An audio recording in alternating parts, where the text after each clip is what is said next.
punked, embarrassed, disaster, whatever word you want to choose. That is what happened today at Soldier Field. I'm Harrison Graham, Packers 38, Bears 20, and to be honest, it really wasn't that close as Green Bay took control in the second half after leading in the first half 10-6, and that's really when we probably should have seen this coming because the Bears outgained the Packers by a good margin in the first half and were still down, and then what happens always happens. Packers make adjustments, Bears don't, or they can't counter-adjust, get your ass kicked. 3 straight touchdown drives for the Packers in the second half, 2 Justin Fields turnovers, and the rest is history. Packers got up 38-14, Bears get a garbage time touchdown, but just not close. I mean, I got a lot to break down here, but I want you guys to dive into the show first.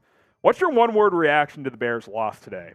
I said a couple off the top. I think embarrassing and disaster are like the 2 words that are really hitting home with me, but maybe you have a different one. Maybe something else stands out to you. Give us your one-word reaction as I dive into my week 1 takeaways.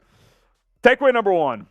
I really thought, especially in the first 2.5 quarters, that Luke Getsy handicapped Justin Fields.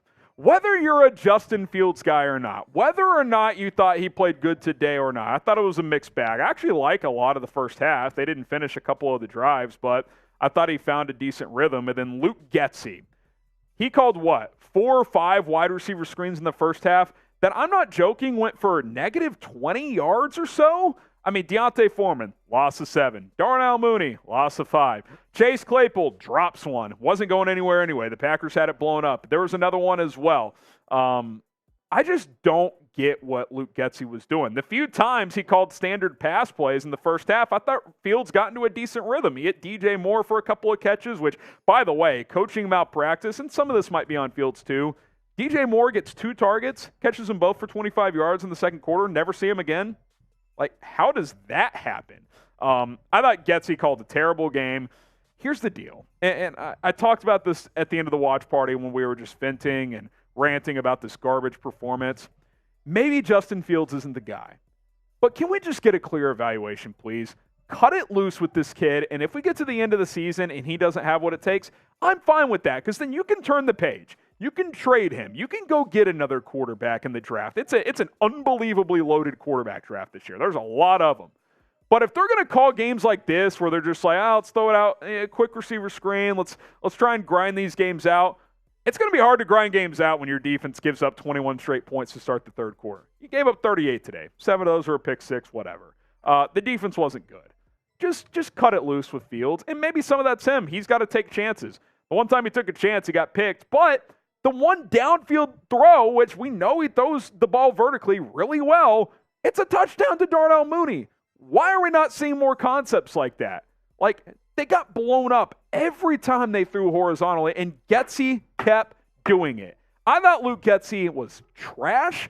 I thought he made no adjustments. He's running a QB draw down 31-14 in the fourth quarter to start a drive. That is coaching malpractice. I'm not saying fire Luke Getsy, but I'm starting to really sour on the guy. Last year, I understood a lot of it because you didn't have playmakers and this and that. You've got some guys now. Now, I will say this. I bet Chase Claypool was terrible today, but you've got DJ Moore. Gave him 2 targets. You got Darnell Mooney. The one downfield shot you took was a touchdown. How is there not more of that? Maybe there's more on this on Fields than I thought, but my instant reaction is I thought that Luke Getsy was really bad. Now, the All-22 could tell a different story, but I'm not sure that it will, if I'm being completely honest. Grade the quarterback today, A, B, C, D, or F. I don't know, C-, D+. I thought he found an okay rhythm at times in the first half, but I don't think they're calling games the way they need to. I really don't. I know we're only 1 game into this thing this year, but the amount of times I said, what the fuck is Getsy doing in the first half was way too many. Play callers are going to make bad calls. That happens, but you go back to the well on the receiver screen over and over and over, and it's just not working. Very frustrating. Key number 2, and this was a takeaway number 2, and this was one of my keys to victory, is you got to make Jordan Love uncomfortable. Again, I'd have to go back and look. I can't think of a single blitz Alan Williams and or Matt Eberflus styled up. Not one. Now, we know that's this defense. It's a lot of zone. It's, try to get home with 4 and, make quarterbacks throw tight windows. Here's the thing, though. you didn't make him throw tight windows. I'll give Love credit. I thought the touchdown, the third one he threw, the goal line fade, it was a nice ball. I thought Stevenson had decent coverage, and he threw it up high. His guy went up and got it. First drive, of course, you get stuffed on 3rd and 4th and 1. Love, easy slant on 3rd and 13. No one near the receiver. Picks up 14. The Aaron Jones angle route. It's the classic Madden play, right? Where running back in the backfield, angle route, 4th and 3. It's a pivotal point in the game. You've cut it to 10, 24-14. You've got a little momentum. Or no, I think it was 17-6 at this point. I think that was the play. Either way, 4th and 3. It's a must stop. Allen Williams dials something up where TJ Edwards is stuck on Aaron Jones. That can't happen, man. That can't happen. Like, I gave Allen Williams the benefit of the doubt last year because he was working with really bad personnel, but at least make Jordan Love earn it. You didn't make Jordan Love earn it. You didn't. 15-27, when you actually had decent coverage, did he make a single tight window throw other than the goal line fade, which, again, was nice. I'll give him credit for that. Just make him make a few tough throws, please. You didn't do it. You did not challenge him. You did not make him uncomfortable. That's disappointing. If you can't cover, then start blitzing, period. You got to figure something out. Like, I'm not going to watch 4 months of dropping 7 into coverage and no one's near open receivers. The secondary, by the way, and Rolly and I talked about this, miscommunication several times. So maybe that's not on Al Williams, but again, if you're having concerns in the back end, change something up. Dial up a blitz. Play more man coverage. Like, good coaches adjust. I thought the Packers adjusted at halftime. 3 straight touchdowns. That proved to be true. The Bears, though, they didn't adjust. They didn't do a goddamn thing. AG1 going to get your day started on the right track. And listen, we appreciate them sponsoring our post-game show here. It's a frustrating post-game, but you'll flip that smile up or that frown upside down to a smile with AG1. Get comprehensive and convenient daily nutrition at drinkag1.com/chatsports. I started taking AG1 again in the last couple of weeks, and I've really felt very energetic leading up to football season, which we know football season's a grind. It can be draining at times, and if you need that extra boost, AG1, 1 scoop a day, it's going to help you get that energy you need and get you back into your routine, just like I've gotten back into mine. Not only is AG1 helping me get back into good habits, I'm already seeing better digestion as well. Improving my gut health is something I've needed to do, and now that's happening with a simple scoop every single day. Covering my nutritional bases for the day literally could not be easier, which is why I trust AG1. I just mix 1 small scoop of AG1 with water and drink it first thing in the morning. Boom, it's done. I also love that it costs less than $3 per day. Pretty good deal. It's a win-win if you ask me. If a comprehensive solution is what you need from your supplement routine, then AG1 is going to give you a free year's supply of vitamin D and 5 free travel packs with your first purchase. So go to drinkag1.com/chatsports. That link is in the comments and in the description. Promote your gut health. Support your immunity. It's going to boost your focus and energy. That is what AG1 does. Get started with AG1 today. Of course, if things weren't bad enough, Kyler Gordon left with the hand injury.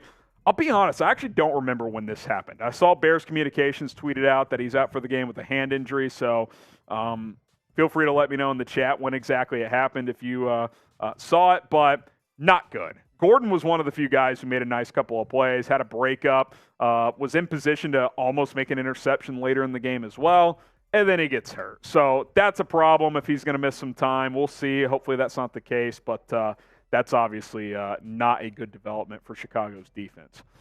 You were outcoached in all 3 phases. Let's see. Okay. Bears offense.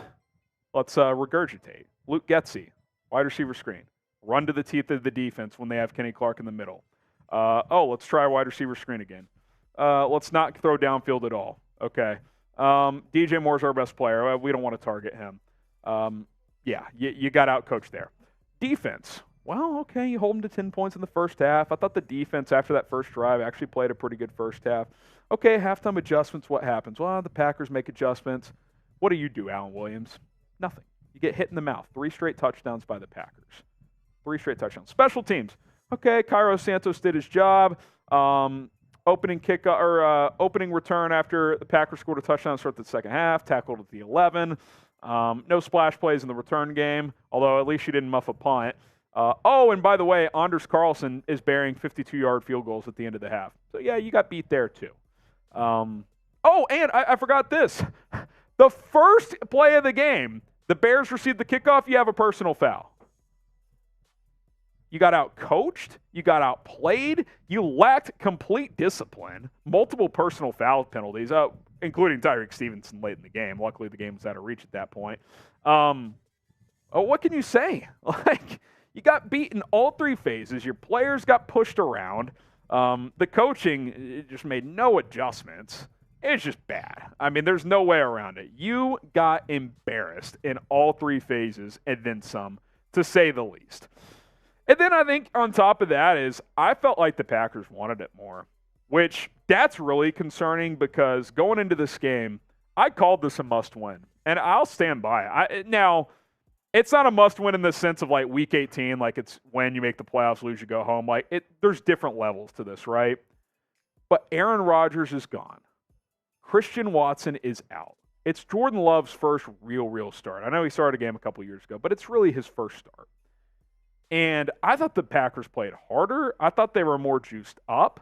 I can't stand Jair Alexander, but hitting Fields the way he did, I thought he set the tone for Green Bay. I do like how DJ Moore and a couple other guys responded by getting in Jair's face and DJ Moore shoving him to the ground. I was a fan of that. You got to defend your quarterback. But in the trenches, they wanted it more. Like I just felt like Green Bay played harder. Now, that's a cliche thing to say when you get your ass beat like this, but it felt like that. I mean, Fox is panning the Bears sideline when they're down in the second half, and they're just defeated. They're like, here we go again.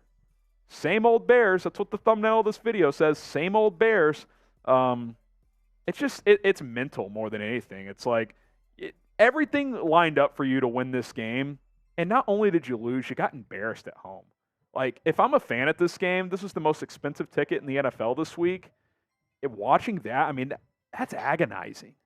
Like you gotta want it more. You gotta play harder. It's gotta mean something to you. This rivalry. You've lost 25 of 29, 9 straight, and 14 of 15 to the Packers. I mean, do you care?